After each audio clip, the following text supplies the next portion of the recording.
बिस्मिल्लाहिर्रहमानिर्रहीम। अस्सलाम वालेकुम। कैपिटल टॉक में खुश आमदेद। अब जबकि पाकिस्तान जो है वो चैम्पियंस ट्रॉफ़ी से बाहर हो चुका है और चैम्पियंस ट्रॉफ़ी का टूर्नामेंट जो है वो पाकिस्तान में एक रस्मी कार्रवाई के तौर पे जारी है, तो बहस ये हो रही है कि अब जो पाकिस्तान की क्रिकेट टीम है इसके साथ क्या सलूक होना चाहिए। और एक और सवाल ये उठाया जा रहा है जी कि क्रिकेट टीम की कारकर्दगी पर पाकिस्तान की पार्लियामेंट के दोनों ईवानों में गुफ्तगू क्यों नहीं होती, क्योंकि क्रिकेट जो है वो हर पाकिस्तानी को उसमें दिलचस्पी है। तो क्या वजह है कि ये एक पब्लिक इंटरेस्ट का खेल है और इसमें जब भी हमारा इंडिया के साथ मैच होता है तो ज़िंदगी और मौत की लड़ाई बन जाता है। तो इस पर शिकस्त हुई है पाकिस्तान को इंडिया से, तो इस पर पार्लियामेंट में डिबेट क्यों नहीं होती। तो इस पर हमने आज पार्लियामेंट के दोनों ईवानों के एक एक मुअज़्ज़ज़ मेंबर को दावत दी है। हमारे साथ मौजूद हैं बिलाल अज़हर कियानी साहब, असिस्टेंट सेक्रेटरी जनरल पाकिस्तान मुस्लिम लीग नून और रुकन कौमी असम्बली, और सेनेटर डॉक्टर हुमायूं मोहम्मद साहब, पाकिस्तान तहरीक इंसाफ से उनका ताल्लुक़ है। लेकिन आप दोनों साहिबान जो हैं, हम सियासत पे भी आपसे बात करेंगे। ये हम सवाल क्यों उठा रहे हैं कि जी क्रिकेट टीम की परफॉर्मेंस पे पार्लियामेंट में बहस क्यों होनी चाहिए। ये सवाल हम इसलिए उठा रहे हैं कि चैम्पियंस ट्रॉफ़ी शुरू होने से चंद दिन पहले prime minister of Pakistan Shahbaz Sharif साहब ने ये जो तमाम हमारे ग्रीन शर्ट्स में मलबूस क्रिकेटर्स हैं इनको अपने सामने बिठाकर क्या कहा था, ज़रा सुनिए। चैंपियंस ट्रॉफी आपकी जीत की मुंतजर है। जो हमारा हमसाया है उसको शिकस्त फाश देकर आप 24 करोड़ आवाम के दिल जीतेंगे। हम सब इंशाअल्लाह उस वक्त का इंतजार करेंगे जब आप हिंदुस्तान को आप शिकस्त फाश देंगे। आजम साहब आपसे बड़ी तोक़ा कहाँ है, आजम और रिजवान साहब कहाँ हैं, आपसे बड़ी तोक़ा है इंशाअल्लाह। आफरीदी साहब आप अपने फादर इन लॉ की उनके नक्शे कदम पे चलें और विकेटों के अंबार लगा दें आप इंशाअल्लाह। तो विकेटों के अंबार क्या लगाने थे उन्होंने शिकस्त का अंबार लगा दिया। अब जब पाकिस्तान हार चुका है इंडिया से तो उसके बाद शहबाज शरीफ साहब की कैबिनेट के एक मुअज़्ज़ज़ रुकन राना सनाउल्लाह साहब जो हैं उन्होंने हमारे प्रोग्राम में क्या कहा, जरा वो भी सुन लें। जब तक आप क्रिकेट बोर्ड इसको वो प्रोफेशनल यहाँ पे लोग नहीं लाएंगे, यहाँ से एडहॉकिज्म जो है वो खत्म नहीं करेंगे, हर 6 महीने बाद या साल बाद जो है वो चेयरमैन चेंज हो जाए तो उसके बाद वो अपनी टीम ले आता है। 14 अरब रुपए जो है वो लगा दिया है स्टेडियम के ऊपर। और मेरा नहीं ख्याल कि उसमें कोई गवर्नमेंट का कोई अमल दखल था। जो डोमेस्टिक क्रिकेट है जहाँ से क्रिकेटर्स ने आना है वहाँ पे 1000-2000 रुपए दिया जा रहा है। और जबकि मेंटोर इन्होंने बनाए ये पिछले दिनों में, उनका काम क्या था? कोई काम नहीं था। उनको 50-50 लाख रुपए महीना। जी बिलाल अज़हर कियानी साहब, क्या हमारी क्रिकेट टीम की परफॉर्मेंस पर पार्लियामेंट में बहस होनी चाहिए या नहीं होनी चाहिए? जी बिस्मिल्लाहिर्रहमानिर्रहीम।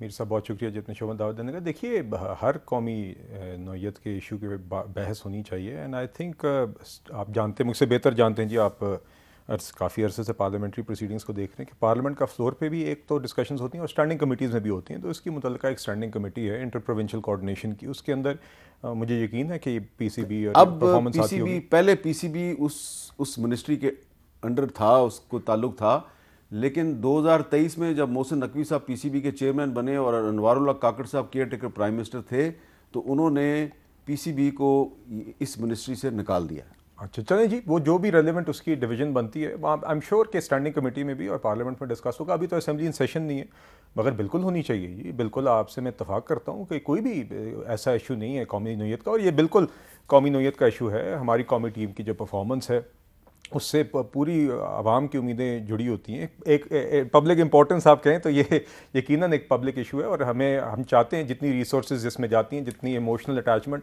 और एक हमारी एक ऐसा चीज़ है जी हमारी क्रिकेट टीम जिसपे हमारे बाकी सारे डिफरेंसेस मुश्किलात के बावजूद ये एक ऐसी चीज़ होती है जो हमें इकट्ठे करती है। इसकी जीत और हार के उतार चढ़ाव इमोशनल सब इकट्ठे, पूरा मुल्क इकट्ठे उससे गुजरता है। तो यकीनन हमें इसकी परफॉर्मेंस पे देखनी चाहिए। मगर मीर साहब, आप चूँकि you are student of cricket yourself, I know आप संजीदा एक क्रिकेट फॉलोअर भी हैं, उतार चढ़ाव आते हैं जी टीमों के, तो हमें अपनी टीम के साथ अच्छे वक्तों में हम सेलिब्रेट करते हैं। हमने कुछ अभी टेस्ट सीरीज़ विंस भी हमने सेलिब्रेट की, कुछ टेस्ट मैचेस की विक्ट्रीज भी की, कुछ ओडीआई सीरीज़ भी रिसेंटली, कुछ हम हारे कुछ जीते। तो जीत हार होती है, यकीनन बहुत मायूसी है, क्योंकि आज एक होम सीरीज़ है हमारी चैम्पियंस ट्रॉफी की, फिर इंडिया के खिलाफ मैच था, तो बड़ी उम्मीदें होती है, बड़ी एंटिसिपेशन होती है। इट्स नेवर नाइस, बट बिल्कुल हमें रेक्टिफाई करना चाहिए जो चीज़ें रेक्टिफिकेशन की ज़रूरत है, मगर साथ ही साथ हमें इंश्योर करना चाहिए कि हम तो अपने खिलाड़ियों के साथ खड़े भी रहें। जब हम उनको सेलिब्रेट करते हैं अच्छे वक्तों में, तो मुश्किल औकात में भी उनके साथ हमें खड़े रहना चाहिए। जी सेनेटर हुमायूं मोहम्मद साहब, क्या ये कहना दुरुस्त है कि जब खिलाड़ी जीतते हैं तो उस वक्त हम उनके साथ सेलिब्रेट करते हैं, तो जब वो नहीं जीतते, हार जाते हैं, तो उन पर तनकीद नहीं होनी चाहिए? बिस्मिल्लाहिर्रहमानिर्रहीम, इय्याका नअबुदु व इय्याका नस्तईन। देखिए, इन प्रिंसिपल बिल्कुल, अगर कोई खिलाड़ी या कोई टीम, मैं पूरी टीम की बात करता हूँ, अगर वो अच्छे परफॉर्म कर रही है तो उसके पीछे वो उस टीम और उस टीम के साथ हर एक होता है, हम उनके साथ सेलिब्रेट करते हैं।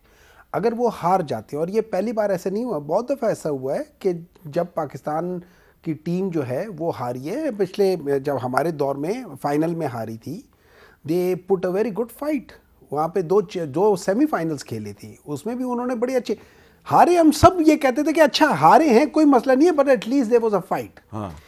देखिए, प्रॉब्लम ये नहीं है कि कौन जीता है कौन हारा है, या प्रॉब्लम ये नहीं है कि कुछ जीते कुछ हारते हैं। पिछले कुछ अरसे से हम लोग ज़्यादा हार रहे हैं और शायद कुछ जीत रहे हैं, और फाइटिंग स्पिरिट नज़र नहीं आ रही। फाइटिंग स्पिरिट, अच्छा उसकी वजह क्या है? इन सब चीज़ों की वजह होती है नॉन प्रोफेशनलिज्म। मैं आपको एक वो बताता हूँ, मेरे ख्याल में डिविलियर्स है, उन्होंने ट्वीट किया है। उन्होंने कहा the hype against Pakistan as a top team is only because it's rivalry against India, otherwise the quality of game is like Bangladesh and Zimbabwe. Oh अच्छा, ठीक है। अब अगर हम बात करते हैं, मुझे एक बात बताएं, आप जहां बैठे हुए हैं, आपके बहुत ताल्लुकात भी होंगे और आप क्रिकेट के बहुत अच्छे शदाई भी हैं, मुझे एक बात बताएं, आज तक कोई ऐसी होस्ट, क्रिकेट का होस्ट जो अपने मुल्क में क्रिकेट करा रही है, इस किस्म के हाई टूर्नामेंट्स हो गए, उनमें से वो कौन सा ऐसा मुल्क है जो पहले राउंड में बाहर निकल गया हो?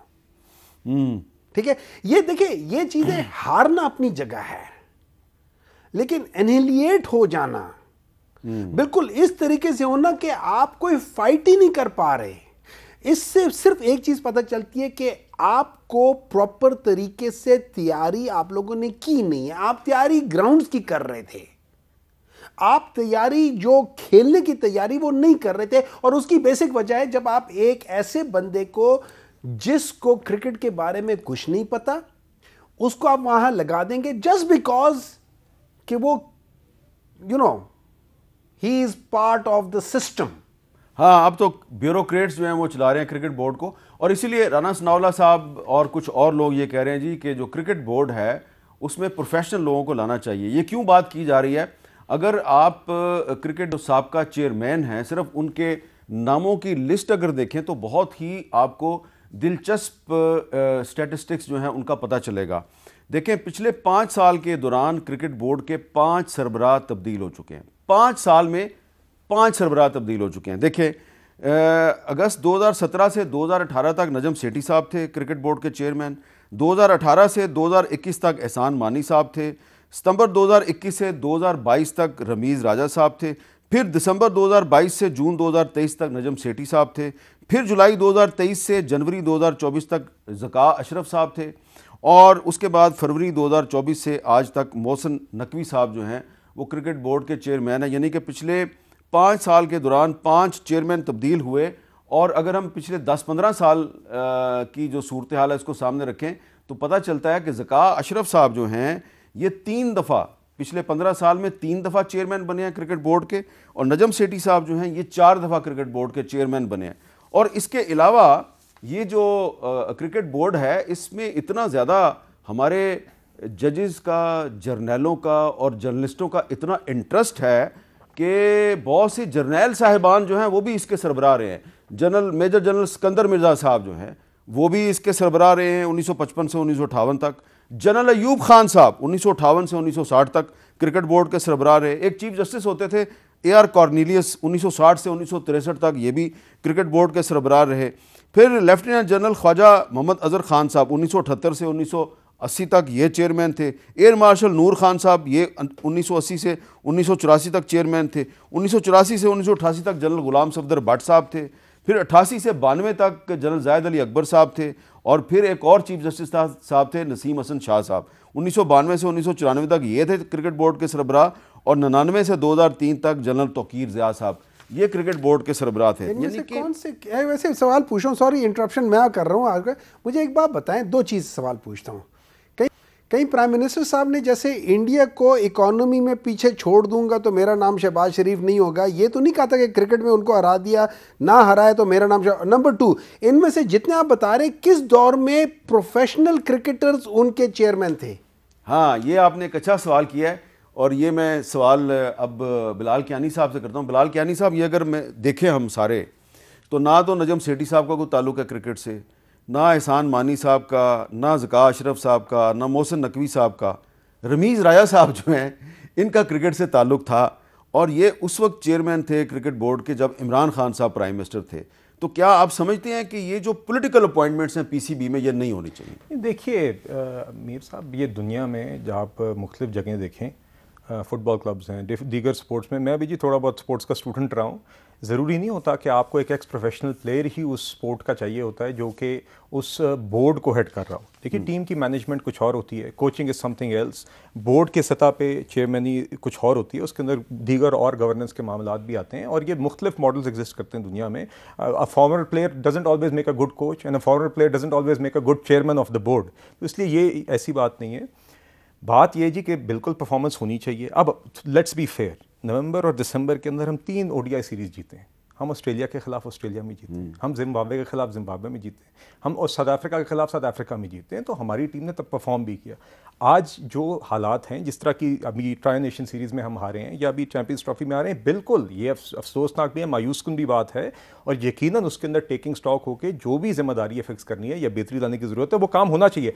हरगिज़ मैं पहली बात से ये नहीं कहना चाह रहा था कि तनकीद नहीं होनी चाहिए, तनकीद होनी चाहिए, but we also should be fair. इन्हीं प्लेयर्स ने चंद माह पहले परफॉर्म किया था, आज कोई खराबियाँ आई हैं, बिल्कुल आइडेंटिफाई होनी चाहिए, जिम्मेदारी फिक्स होनी चाहिए और बेहतरी लानी चाहिए। सिलेक्शन के अंदर कोई बेहतरी आ सकती है, आनी चाहिए। और मैं बिल्कुल आपके साथ इस बात से इत्तफाक करता हूँ कि हम अपनी क्रिकेट को, अपने बोर्ड को जितना डीपोलिटिसाइज करेंगे इन सारे तबकात से जिनका आपने जिक्र किया, उतनी ही बेहतरी आएगी। प्रोफेशनलाइज करेंगे और इसको डीपोलिटिसाइज करेंगे तो आगे मुस्तकिल सतह पे तीनों फॉर्मेट्स में मैच के हम। अच्छा, अब आपने मुझे जो सवाल किया था मैंने वो इधर कर दिया, क्योंकि आप चाह रहे थे कि मैं बताऊं कि जी रमीज़ राजा साहब जो है, वैसे एहसान मानी साहब का बड़ा ताल्लुक है, वो आईसीसी के भी बोल रहे हैं, उससे पहले वो और इसी तरह के प्रोफेशनल इंग्लैंड में हर जगह पे जो प्रोफेशनल बोर्ड्स हैं उनके मेंबर रहे हैं। सो और प्लस वो नहीं, लेकिन जब रमीज़ राजा साहब भी क्रिकेट बोर्ड के सरबराह थे तो पाकिस्तान को बहुत बड़ी उन्होंने पाकिस्तान की टीम ने कोई तोप नहीं चलाई। नहीं, कहने का मकसद ये है कि क्रिकेट बोर्ड का जो सरबराह होता है वो ना सिर्फ कप्तान को चेंज कर देता है, बल्कि वो नीचे पूरा सिस्टम बदल देता है। अब इमरान खान साहब के दौर में डिपार्टमेंट की क्रिकेट खत्म हो गई थी,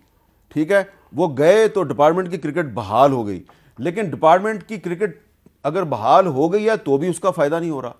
देखिए मैं आपको एक बात बता देता हूँ, आप दुनिया में जाके देखिए, जब हम लोगों ने वो कहते हैं ना एविडेंस बेस्ड डिसीजंस होते हैं, डिपार्टमेंट्स की क्रिकेट जो होती है ये, हाँ जॉब और उनकी सिक्योरिटी अपनी जगह है। अगर आपने क्रिकेट को इम्प्रूव करना है, जो इमरान खान का फॉर्मूला है, अगर आप उसको किसी लिहाज से देखें तो ये जो हम लोग ये जो लीग्स होती हैं, ये जो इस वक्त PSL और वगैरह सारी हैं, उन्होंने कहा था कि आप 6 रीजनल टीमें बनाएं, उन रीजनल टीमों को आपस में वो करें। उससे क्या होगा, नंबर 1 आपका प्लेयर चुना जाएगा, वो आगे आएगा, मेरिट आएगा।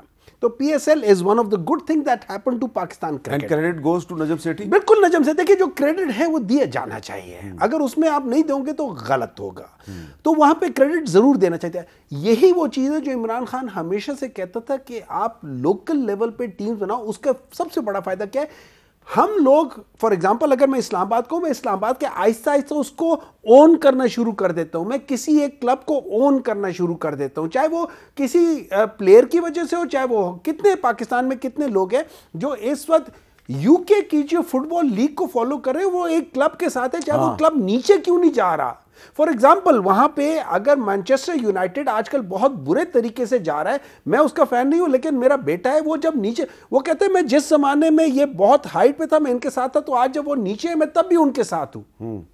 तो आपको ये चीजें करना है। उससे क्या होता है, उससे आहिस्ता आहिस्ता मर्चेंडाइज निकलने शुरू हो जाती हैं। उससे क्या हो जाता है, वो क्लब बेहतर होना शुरू हो जाते हैं। वहां पे आप यंगस्टर्स को फैसिलिटेट करना शुरू कर देते हो और इनको अच्छी सैलरीज भी मिलनी शुरू हो जाती हैं। ये पूरा सिस्टम हुआ है पाकिस्तान में, एडहॉक सिस्टम है। आज में आया वो क्या। नंबर 2, जो कैप्टन होता है उसको आप सिलेक्शन में सबसे ज्यादा इंपॉर्टेंस उसकी होनी चाहिए। भाई उसकी टीम है, उसने लोगों के साथ खेलना है। मैं कैप्टन हूं, आप जाके हम बिलाल को कहेंगे ये तो टीम है, इसमें पता नहीं कहां से फ़हीम अशरफ साहब कहां से आ जाते हैं, पता नहीं अचानक। देखिए यही होता है, ये आज नहीं है, हमेशा से होता है ये। अनफॉर्चुनेटली पाकिस्तान में यही होता है कि जो मेरिट वाले लोग हैं उनको उठा के किसी और को लाके बिठा दिया जाता है, अब वो परफॉर्म नहीं करते। अच्छा, यही बात हुकूमत में भी हो रही है, बात क्रिकेट में भी हो रही है। इसमें आप क्रिकेट की हम बात कर रहे हैं, बिलाल कियानी साहब, इसमें एक सवाल ये पैदा होता है कि इंडिया की क्रिकेट टीम के कप्तान रोहित शर्मा जो हैं, काफ़ी अरसे से उनकी परफॉर्मेंस अच्छी नहीं थी और बड़ी उन पर क्रिटिसिज्म भी हो रही थी, लेकिन इंडिया के क्रिकेट बोर्ड ने उनको तब्दील नहीं किया। हमारे जो कप्तान थे बाबर आजम साहब, 2019 में उनको वाइट बॉल क्रिकेट टीम का कप्तान बनाया गया। उन्होंने कुछ मैच जितवाए भी, लेकिन उनकी परफॉर्मेंस अच्छी नहीं थी। तो मोहसिन नकवी साहब जैसे ही चेयरमैन बने बोर्ड के, तो बाबर आजम साहब जो हैं उनसे एक दिन रिज़ाइन ले लिया गया और रिजवान साहब आ गए। अगर हम कंपेयर करें तो बाबर आजम की परफॉर्मेंस रोहित शर्मा की परफॉर्मेंस से फिर भी बेहतर है, लेकिन उसको हमने हटा दिया या उससे रिज़ाइन ले लिया। रोहित शर्मा से किसी ने रिज़ाइन नहीं लिया। ये भी तो एक फ़र्क है इंडिया और पाकिस्तान की क्रिकेट का। मीर साहब अगैन जी देखिए, हर सिचुएशन स्पेसिफिक होती है। मुझे इंडिया का ही याद है कि I think Tendulkar at some one point was captain and he step down from the captaincy, और उस टाइम पे शायद कभी कभी प्लेयर्स ये महसूस करते हैं कि कैप्टनसी की एक एडिशनल रिस्पॉन्सिबिलिटी से जो उनकी प्राइमरी जो जिम्मेदारी है बैटिंग करने की, वो मुतासर हो रही है। समटाइम्स प्लेयर्स और बोर्ड आपस में फैसला करते हैं कि शायद मेरे टीम के लिए भी बेहतर होगा कि एक फ्रेश कैप्टन आ जाए, और अपनी गेम भी जो बैटिंग के अंदर अगर कोई कमी आ रही है because of the additional responsibility, वो बेहतर हो सकती है। मेरे ख्याल से ये चीज़ें आती रहती हैं, टीम्स के अंदर तब्दीली होती है, कैप्टन्स भी चेंज होते हैं मुख्तलिफ फॉर्मेट्स में, and I think we should always adapt and improvise. मगर टीम के अंदर एक कोहिसिव स्पिरिट रहना चाहिए। टीम के अंदर ये जो हम अक्सर जिस तरह की बात सुनते हैं कि पोलिटिसाइजेशन या कैंपेनिंग, इसको हमें अवॉइड करना चाहिए। बाकी आई थिंक कैप्टन्स की चेंजेस और टीम के अंदर एक consistency, sticking with your players through good patches and bad, but at the same time वो बैलेंस रखना कि जो नया टैलेंट पीछे से आ रहा है, जो अपने आप को डोमेस्टिकली प्रूव कर रहा है, उसको भी मौका दें। ये हमें चीज़ लेकर चलनी चाहिए। आखिर में जी, I don't want to pretend to be a sports expert, मगर जो बात हुमायूं साहब कर रहे थे, इन अ वे तो हम देखें तो PSL के तहत ये आई है। आपने मर्चेंडाइजिंग भी देखी, आपने देखा कि लोकलाइजेशन इस्लामाबाद की टीम्स हैं। यकीनन शायद इसमें स्कोप है कि हम आगे इसको 50 ओवर क्रिकेट में भी, वनडे क्रिकेट में भी लेके जाएं। तो यकीनन ये डिपार्टमेंटल क्रिकेट से अगर हम इसको ज़्यादा क्राउड को इंक्लूड सारी नेगेटिव चीज़ों के बावजूद एक पॉजिटिव एस्पेक्ट ये है कि इंडिया की जो IPL है, इंडियन प्रीमियर लीग, उसके मुकाबले पे हमारी जो PSL है उसने बहुत अच्छा परफॉर्म, और सारी मुश्किलात के बावजूद, हमारे आप जानते हैं रीजनल की पॉलिटिक्स के बावजूद हमारे खिलाड़ियों वहाँ पार्टिसिपेट नहीं कर सके, वहाँ के खिलाड़ी यहाँ पर नहीं आए। इस दफ़ा भी हमने चैंपियंस ट्रॉफी में देखा कि ये बदकिस्मती से ये मामला जारी रहा है। मगर इन सब कोशिशों के बावजूद ICC के अंदर बिग 3 टीम्स के क्लाउड के बावजूद, जिस बिग 3 में पाकिस्तान नहीं है in terms of financial cloud, उसके बावजूद हमारे टीम ने, हमारे बॉयज़ ने तीनों फॉर्मेट के अंदर परफॉर्म भी किया, और PSL भी। अच्छा, सिर्फ बॉयज़ की बात नहीं हो रही, देखे ना, उमर अयूब साहब जो अपोजिशन लीडर हैं कौमी असम्बली में, उन्होंने ये मुतालबा तो नहीं किया कि मोहम्मद रिजवान को टीम से निकाल दिया जाए या कैप्टनशिप से हटा दिया जाए। उन्होंने कुछ और मुतालबा किया। ज़रा सुने वो क्या कह रहे हैं। फेलियर ऊपर से शुरू होता है ना, जब मोहसिन नकवी से शुरू करें। वो क्या कर रहा है, वो क्रिकेट बोर्ड का बना हुआ है, चेयरमैन भी बना हुआ है, इंटीरियर मिनिस्टर भी है, साथ उसने हवारी रखे हुए हैं, तनख्वाहें उनकी बड़ी बड़ी मिल रही हैं। उनसे पूछे ना क्यों फेलियर हुआ है, बार फेलियर हो रहा है, तो उसको वहाँ से फारग करें। अच्छा, अब ये सिर्फ उमर अयूब साहब नहीं है, पंजाब हुकूमत की जो वज़ीर इत्तलात हैं वो भी कुछ ऐसी ही बातें कर रही हैं। सुने वो क्या कर रही हैं। कि मशवरा देंगे आप मोहसिन नकवी को तकसीम खत्म की जाए और पाकिस्तान के लिए जो है मैच खेला जाए। ये तो उन्होंने खुद भी अनाउंस किया था जब हम वर्ल्ड कप हारे थे और हमने पहले ही ग्रुप सेशन से हम बाहर आ गए थे। ये बड़ी एम्बेरसमेंट थी on our part. Pakistani team का ये हालत कि ग्रुप मैच से ही आप बाहर आ जाएं। उसके बाद उन्होंने कहा था मैंने सर्जरी भी करनी है, मैंने पता नहीं क्या क्या करना है, तो ना सर्जरी हुई, ना ड्रिप लगी, ना कुछ हुआ। वैसे के वैसे ही हैं हम। और ये बात इन्होंने की थी इंडिया से मैच हारने से पहले। तो अब देखें, पंजाब हुकूमत की वज़ीर इत्तलात, उनका एक मौक़िफ़ है, उमर अयूब साहब हैं, उनका एक मौक़िफ़ है। तो मैं इसलिए ये मैंने सवाल उठाया है कि क्या कौमी असम्बली में चेयरमैन पीसीबी जो कि वज़ीर दाखिला भी हैं और सेनेटर भी हैं, उनको आना चाहिए और वहाँ पे हुकूमत और अपोजिशन के मेंबर्स को ये मौका मिलना चाहिए कि वो सवाल उठाएं और मोहसिन नकवी साहब उनको जवाब दें। देखिए मीर साहब, मेरा तो ख्याल है कोई भी वज़ीर हो पार्लियामेंट के अंदर उन वज़रा को आना चाहिए। हमारे दीगर वज़रा आते हैं, चाहे पार्लियामेंट का फ्लोर हो, चाहे क्वेश्चन आवर हो, चाहे कॉलिंग अटेंशन हो, चाहे स्टैंडिंग कमेटी में हो, तो वज़रा को आना भी चाहिए। और वज़रा आते भी हैं, कुछ ज़्यादा आते हैं, कुछ कम आते हैं। तो मैं तो जी हमेशा as a parliamentarian, as a member of the house में हमेशा ये कहूँगा जी कि चाहे कोई भी हुकूमत और कोई भी वज़ीर हो, इस हाउस की तौक़ीर तभी बढ़ती है जब उसके अंदर हमारे वज़रा हैं। तो बिल्कुल क्रिकेट की परफॉर्मेंस के ऊपर ओवरऑल कॉन्वर्सेशन होनी चाहिए, इसमें कोई हर्ज नहीं है। और बल्कि कोई भी कौमी इशू हो बशमूल क्रिकेट, उसकी वहाँ पे डिबेट होनी चाहिए। जी, यहाँ पे एक ब्रेक लेते हैं और ब्रेक के बाद दोबारा मिलते हैं।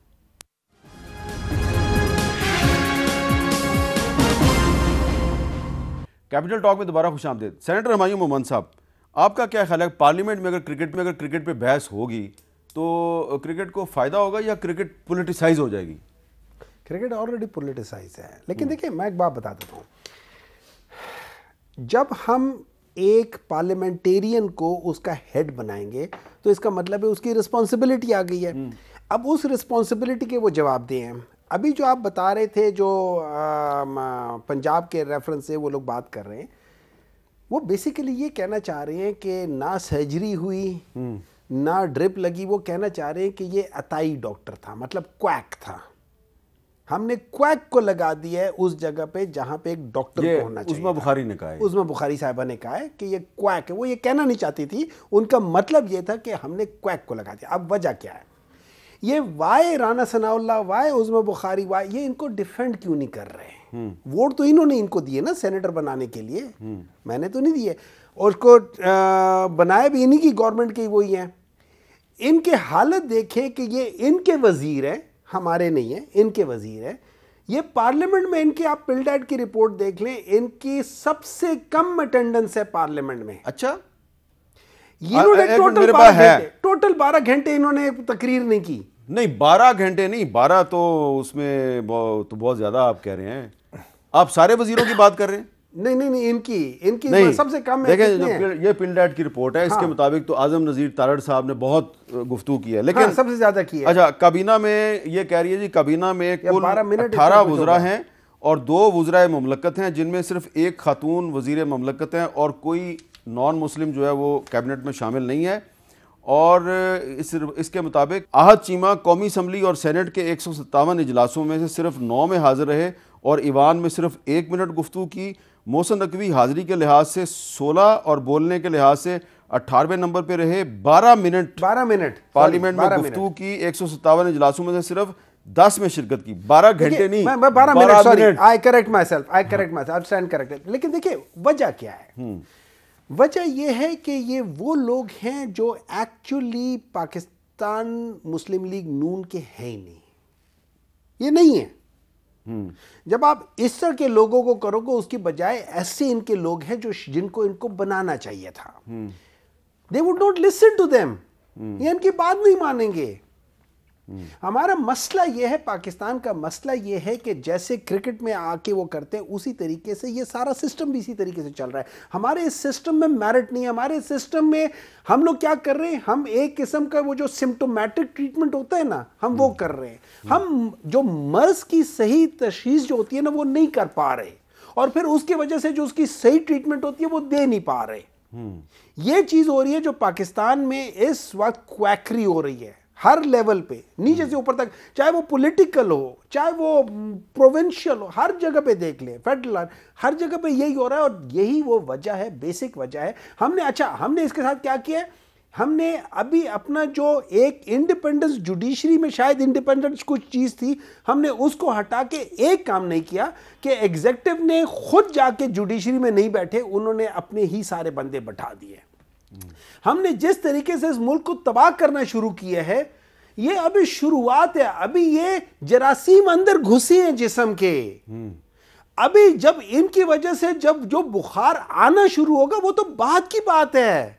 देखिए आपके जिस्म में जब बैक्टीरिया जाता है या वायरस जाता है, पहले 5-10 दिन आपको सिर्फ हल्के हल्के सिम्टम होते हैं, असल बीमारी तो उसके बाद आती है। आप जरा वेट करें, 5-10 साल वेट करें। इस मुल्क का जो हशर ये लोग करने वाले हैं, जिस वजह से ये होगा, ये टोटल इनकी वो है। अच्छा, लेकिन आपके जो सूबे के चीफ मिनिस्टर हैं अली मीन गंडापुर साहब, वो भी कह रहे हैं कि मैं हशर नशर कर दूंगा। मौजू थोड़ा बदलते हैं। अली मीन गंडापुर साहब ने एक बात की है, जरा NFC अवार्ड के हवाले से वो बात करें, क्या कह रहे हैं जरा सुनें। अगर कोई ये समझता है इधर बैठ के गैर आईनी ऑर्डिनेंस करके NFC नहीं बुलाएगा तो ये NFC आपको बुलानी पड़ेगी। अब मैं फिर कह रहा हूँ कि मैं बड़ा पोलाइटली कह रहा हूँ, ये NFC आपको बुलानी पड़ेगी। एपेक्स कमेटी में ये फैसला हो चुका है और इस फैसले के मुताबिक NFC आप बुलाएं। अगला महीना मार्च का अभी आ रहा है, रमजान है, उसमें हम आपको छूट दे रहे हैं, उसमें आप तैयारी कर रहे हैं। अप्रैल के महीने में NFC बुलाएं और इसे जुड़ने के ऊपर ये हक हमें दिया जाए अपना, वरना फिर इंशाल्लाह मई के अंदर we will surprise you as a province इंशाल्लाह। कह रहे हैं जी मार्च तक आप NFC का इजलास बुला लें, अगर नहीं बुलाएंगे तो फिर अप्रैल में मैं आपको सरप्राइज दूंगा। धमकी बिलाल नजर कहनी साहब। ये रियल फोकी धमकियों की कितनी दफ़ा चली हैं जी।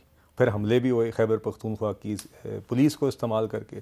कुरम को आग लगी हुई है, आप यहाँ पे आके अपनी पुलिस और रेंजर्स पर हमले करवा रहे हैं अपनी रियासती मशीनरी से। तो बहरहाल अली मीन गंडापुर साहब, मैं आप उनको सीरियस नहीं लेते? ये देखिए वो बात कर रहे थे अभी हुमायूं साहब, मेरिट नहीं है, मेरिट तो उस्मान बुज़दार और अली अमीन गंडापुर ही है ना जी। आज आपने अखबारों में इश्तिहार देखे हैं मरियम नवाज के, आपको पता है सुप्रीम कोर्ट का क्या है? फ्रंट पेज का इश्तिहार। आपको पता है सुप्रीम कोर्ट ने ये जो इस किस्म के इश्तिहारात है उस पर मेरे ख्याल में उनका कोई जजमेंट है कि आप लोग पब्लिक मनी से आप लोग इस किस्म के अपने इश्तिहारात नहीं चला सकते। वो पुरानी वाली सुप्रीम कोर्ट का फैसला। अच्छा, अभी उसकी इंटरप्रिटेशन किसी और तरह हो जाएगी, आईनी इंटरप्रिटेशन। अभी आईनी सुप्रीम कोर्ट का, मुझे याद है वो सुप्रीम कोर्ट का फैसला था कि इस तरह जो सरकारी इश्तिहारात हैं उसमें जो सियासतदान हैं उनको अपनी तस्वीरें नहीं लगानी चाहिए। हाँ, लेकिन देखिए बात ये हो जाती है, मैं एक और बात बताता हूँ। बुज़दार साहब इररिस्पेक्टिव ऑफ व्हाट PTI के मेंबर थे, PTI के साथ थे, उसमें थे, ठीक है, कोई मसला नहीं है। अगर उन्होंने गलत किया था, we are responsible for it, we are as a party we were responsible. लेकिन अगर आप स्टेटिस्टिक्स देख लें, बुज़दार के ज़माने में बहुत सारी चीज़ें मियां शहबाज शरीफ के ज़माने प्लस करार दिया गया था उसको। मियां शहबाज शरीफ के ज़माने से ज़्यादा बेहतर वहाँ चीज़ें हुई हैं। मैं आपको बता देता हूँ, वहाँ पे नहीं पॉवर्टी कम हुई है। अच्छा, अब आप जबरदस्ती उस्मान बुज़दार को हीरो बना रहे हैं। नहीं, मैं हीरो नहीं बना रहा, मेरे अपने भी उनके ऊपर वो होंगे, रिजर्वेशंस होंगी। मैंने इमरान खान साहब को उनके छोड़ के भाग गया, आपकी पार्टी को छोड़ के भाग गया। सुने वो अपनी जगह है, मैं कह रहा हूं कि मेरे अपने भी रिजर्वेशंस थे।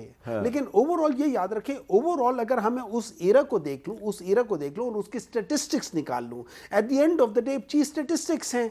आपको मैं देखे ना, फर्ज करें मैं बहुत क्रिकेट जीत रहा हूं, लेकिन स्टेटिस्टिक्स में मेरे मैचेस हारे वाले ज्यादा आ रहे हो और जीते वाले कम हो, तो फिर मैं नहीं कह सकता, बोस्ट नहीं कर सकता। तो मैं तो आपको वो सारे पैरामीटर्स बता दूंगा, पंजाब के as oppose to Sindh, as oppose to Mian Shahbaz Sharif time, मैं इन दोनों की कंपैरिजन करके भी दिखा सकता हूं। उसमें भी बता सकता हूं कि बुज़दार के जमाने में चीजें बेहतर हुई हैं। सड़कें नहीं बनी होंगी, क्या जवाब है? सड़कें नहीं बनी होंगी, मैं स्टैटिस्टिक्स बता रहा हूं। मैं लाजवाब सड़कें नहीं बनी होंगी, आप लाजवाब हो गए। देखिए गुजारिश है मेरे खिलाफ, मेरे नज़दीक तो ये कंपैरिजन ही तौहीन है। मतलब कि बस कर दें, आपने एक शौक पूरा करना था, कर दिया। पता नहीं नून में से क्या निकलता था और किस चीज़ में से क्या निकलती थी, तो बुज़दार साहब CM बन गए थे। पिंकी, पीरनी और गोगी और ये मामलात हम सुनते आए कि किस तरह DC की ट्रांसफ़रें और ये सब कुछ हम सुनते आए। बात ये मीर साहब, आज आप पंजाब की हुकूमत की बात करें, आप इश्तिहार की बेशक बात करें, मगर मैं अपने हल्के में जी सियासत भी करता हूँ और हम डेवलपमेंट के काम भी देख रहे हैं, गवर्नेंस के भी। आई इनवाइट योर टीम, मैं आपको खुद वहाँ पे दिखाऊंगा ऑन द ग्राउंड, और हम भी क्रिटिकल नज़र से वहाँ पे देखते हैं, हमने जवाब देना होता है। तो मैं फिर आपकी इन्विटेशन पे चलूंगा आपके साथ, बिल्कुल, लेकिन मैं फिर अपनी मर्जी से जाऊंगा। नहीं बिल्कुल, मगर आप फिर जो है इस चीज़ को आप मुमकिन बनाएंगे कि जो लोग मुझे आपकी मौजूदगी में कहेंगे वो फिर ऑन एयर भी होना चाहिए। नहीं मीर साहब, देखिए वो तो आपको कौन रोक सकता है? आप रोकते हैं भाई, सारी सबको पता है कौन गुजारिश। मैं आपको बताना क्या चाह रहा हूँ, देखिए मैं अभी डिस्ट्रिक्ट कोऑर्डिनेशन कमेटी की मीटिंग, डेवलपमेंट प्रोजेक्ट्स के अंदर, चाहे वो सड़कें हों, चाहे वो सुथरा पंजाब में जेलम जैसे शहर के पास कभी भी इस तरह की वेस्ट मैनेजमेंट की सहूलियात नहीं थी जो आज हैं। आपके रास्ते खुल रहे हैं, सफाइयाँ हो रही हैं, BHU rural health centre sir अमली तौर पे अपग्रेड हो चुके हैं। मैं आपको ऐलानात की बात नहीं कर रहा, किसान कार्ड, हिम्मत कार्ड मैंने खुद वेरीफाई किए हैं कि लोग थ्रू द सिस्टम गए, किसी की सिफारिश नहीं, किसी का अमल दखल नहीं, इनफरादी और इज्तमाही सतह पर दीगर काम हो रहे हैं जो अमली तौर पर हो रहे। लिल्ला जेलम रोड एक प्रोजेक्ट है, 100 किलोमीटर से ज्यादा की सड़क है, काम शुरू हो गया है अमली तौर पर। सर अमली तौर पर ऑन द ग्राउंड काम हो रहे हैं। बाकी आप बुज़दार साहब के 5 साल की आप एक चीज दिखा दें, मैं आपको 1 साल के अंदर परफॉर्मेंस ये जो इश्तिहार का जिक्र हो रहा है ना जी, आज अखबारात के फ्रंट पेज पे हेडलाइंस की सूरत में एक इश्तिहार छापा गया। लगता ही है कि ये कोई खबर है, लेकिन वो खबर नहीं, वो इश्तिहार है। मैं उसको फेक न्यूज़ नहीं करूँगा, कहूँगा वो इश्तिहार है।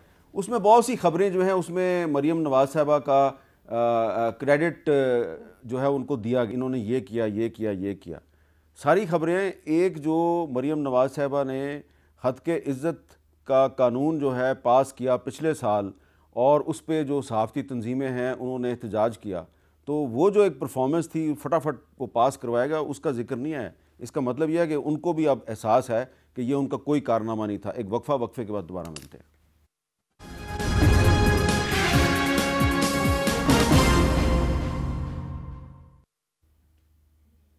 कैपिटल टॉक में दोबारा खुशामदीद जी। हुमायूं मोहम्मद साहब, आप कुछ कहना चाह रहे थे? देखिए हामिद मीर साहब, इस तरह है कि किसान कार्ड का जिक्र किया अभी बिलाल साहब ने। आपको पता है किसान कार्ड पे किसान खुद क्या कहते हैं? वो कहते हैं इसके ऊपर मेरे ख्याल में 1,25,000 रुपये या समथिंग लाइक दैट है, वो दिया जाता है। वो कहते हैं जब ये देते हैं वो उसमें से मेरे ख्याल में 5 या 10,000 रुपये काट लेते हैं पहले ही बिफोर। अच्छा, अब ये किसान कार्ड जब ये देते हैं ना, तो ये कहते हैं कि ये डॉक्टर हुमायूं ही इसको, उनकी दुकान पे जाओगे तो ये चीज़ आपको मिलेगी। In a way there are certain stores जहाँ पे ये चलेगा, because it's kind of a card जो कैश आप कर लेते हैं। आपको पता है वो क्या कहते हैं? वो कहते हैं वो चीज़ जो 10 रुपए की है वो उस जगह पे 15 रुपए की मिलती है। सो इन अदर वर्ड्स वो किसान कार्ड वो लोग कह रहे हैं कि ये एज अ क्रेडिट कार्ड है और ये सारा फ्रॉड के लिहाज से कर रहे हैं। इसमें चीज़ें सस्ती होने की बजाय महंगी हो रही हैं। कहाँ पे कहा है ये किसान वाले कह रहे हैं, आप जाके इनको चले, अब जाना पड़ेगा जी, निकलना पड़ेगा। देखिए एक और चीज़, आप एक काम करें, आप बिल्कुल, एक होता है ना पॉलिटिकल नैरेटिव, ठीक है, एक होता है स्टैटिस्टिक्स। आप थोड़े से स्टैटिस्टिक करके करें। एंड नंबर 2, जब आप जाएं, आप इस तरह ना जाएं जैसे वैसे तो आई थिंक कि Bilal is a good person, I genuinely think is a good person, और ये अच्छा काम कर भी रहे होंगे, वेरी गुड, ठीक है ना, अ वेरी गुड पर्सन, ठीक है, एंड जेन्युइनली आप जाके। लेकिन आप ये याद रखें कि जब वहां जाएं तो अपनी मर्जी से जाएं, बगैर किसी को बताए जाएं, और फिर उसके बाद आके करें और आवाम से पूछें। आप फिक्र ना करें, उसके बाद करें। क्यों? हालांकि मुझे उम्मीद नहीं है कि ये वो करेंगे, लेकिन चूंकि इनकी लीडर साहिबा जो है ना, वो जिस कॉलेज में जाती है उस कॉलेज के स्टूडेंट नहीं होते, कहीं और से स्टूडेंट आके वहां बिठा देती है। मीर साहब एक इजाजत दीजिए, मैं आपसे, मेरी गुजारिश है, मैं आपको फहरिस्त दूंगा उन दावों की, उन कामों की जो हुए में, आप इंडिपेंडेंटली जाके उनको वेरीफाई करें। I know this for a fact कि ये काम हो गए। मेरी सिर्फ आपसे एक गुजारिश है, आप उसकी वेरिफिकेशन करें, आपकी टीम, और आप बिल्कुल मुझे बताए बगैर जाइए। मैं हरगिज़ कोई मदाखलत नहीं चाहता, मगर क्योंकि मैं कॉन्फिडेंट हूँ और क्योंकि मैं खुद ज़िम्मेदार हूँ अपने हल्के में चीज़ें करवाने का और इसका पैरा देने का, तो 1 साल में ये काम हुए। मैं सिर्फ ये आपके सामने पेश करना चाहता था। दूसरी बात ये कि जी मैं गुजारिश करता हूँ कि एक दिन, बड़ी अच्छी बात है हम पंजाब हुकूमत की परफॉर्मेंस के ऊपर एक डिबेट कर रहे हैं, काश इसी तरह की डिबेट हम केपी के बारे में कर सकें। काश इसी तरह की डिबेट किसी दिन हमें अडियाला से ये भी आवाज़ आए कि मेरी खैबर पख्तूनख्वा की हुकूमत की परफॉर्मेंस कैसी है, वहाँ पे हेल्थ और एजुकेशन के निज़ाम के लिए क्या किया जा रहा है। आप हमें अडियाला जेल ले चले ना। नहीं सर, गुजारिश में करने का मकसद ये है कि रोज़ाना उनसे लोग मिलते हैं।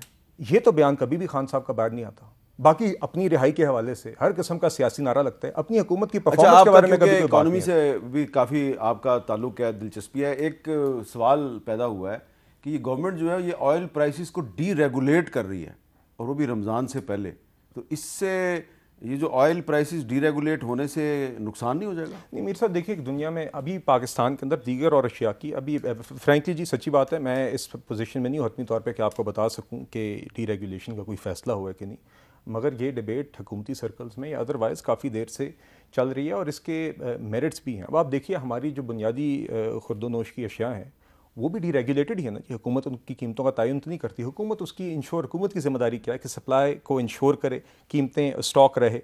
इसी तरह पेट्रोलियम की मसनूआत के अंदर भी दुनिया के दीगर ममालिक की तरह यहाँ पे डीरेगुलेशन का एक केस है ज़िम्मेदाराना तरीके से, ताकि, और उसमें मुझे लगता है कि अगर अच्छे तरीके से हो तो उसमें कीमतों में बेहतरी भी आ सकती है, बजाय इसके कि हुकूमत हर 2 हफ्तों बाद उसका तयन करे।